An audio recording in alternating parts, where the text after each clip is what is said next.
Choy, no, for today's video mga Choy is ipakita ko sa inyo yung bagong air pump ng koi natin kasi nasira yung air pump nila, so bumili tayo last day.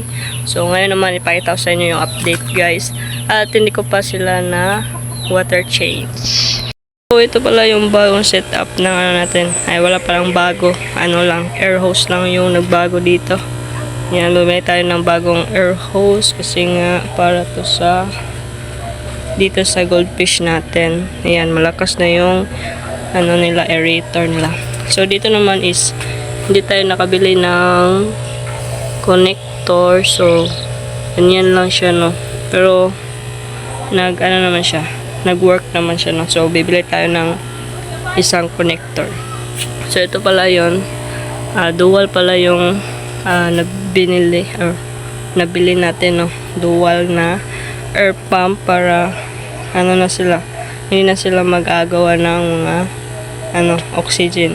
So ayan, malakas yung sa koi, and then malakas din yung dito sa goldfish natin. Ayan, no, kita nyo naman.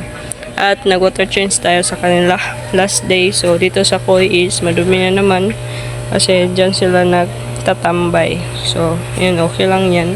So dito naman sa ating mga isda mga Choy is namatay yung iba, and then hindi ko alam kung bakit namatayan sila, no. Dito naman is isa na lang yung natira, and then ayun, ito yung mga anak ng tuxedo natin. Yan, yun ang mga tuxedo koi. Wala pa to casualties pang namatay dyan. And then yung plano ko dito mga Choy is yung mga mulis natin na nandito, and then dito sa yung PKBM natin.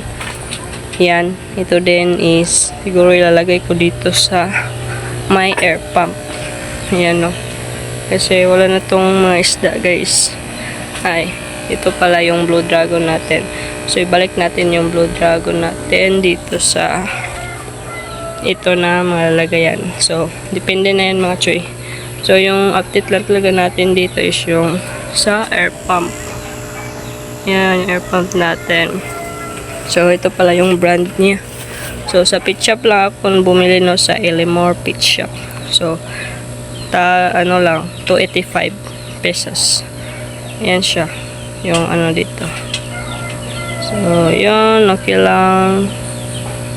Okay, yun lang mga Choy, no. Salamat pala sa panonood, and don't forget to like, share, comment, and subscribe to my channel, and click the tiny bell para pag-updated sa susunod na upload.